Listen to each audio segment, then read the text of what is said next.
कश्मीर जिगर के टुकड़ा कहे हिंदुस्तान, कश्मीर जिगर के टुकड़ा कहे हिंदुस्तान। ई जहान हवे हो हमार शान हवे हो, ई जान हवे हो हमार शान हवे हो। स्वर्ग बनौले अपना हाथे धरती पर भगवान। ई जहान हवे हो हमार शान हवे हो, ई जान हवे हो हमार शान हवे हो।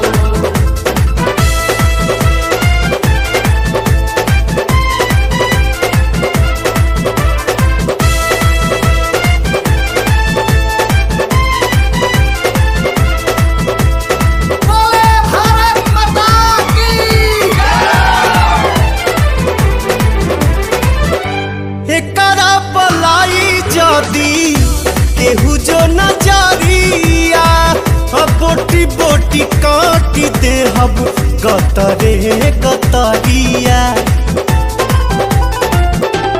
हो एकरा पलाई जदी केहू जो नजरिया, बोटी बोटी काटी दे हब गतरे गतरिया।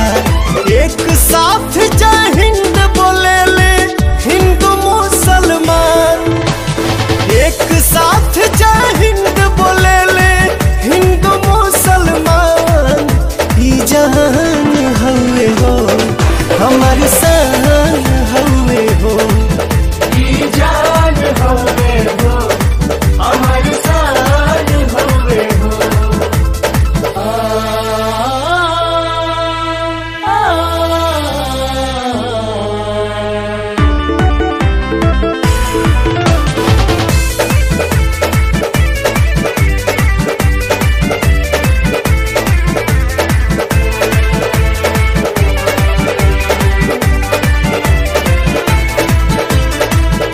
दूध जदी मांगा बेटा खीर दे हब साथे, कश्मीर मांगा बेटा चीर दे हब हाथे।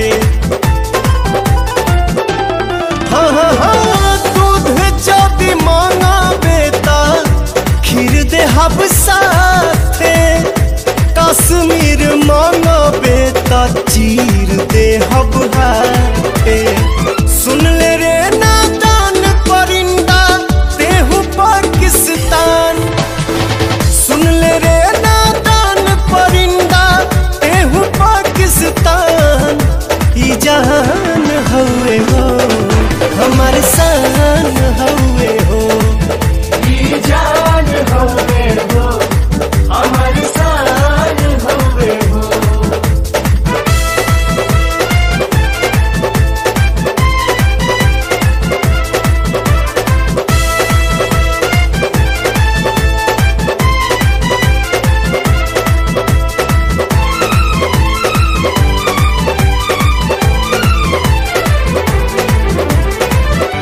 तनिए सा शक्ति दे दा हे वैष्णो माई, पर कश्मीर में तिरंगा ला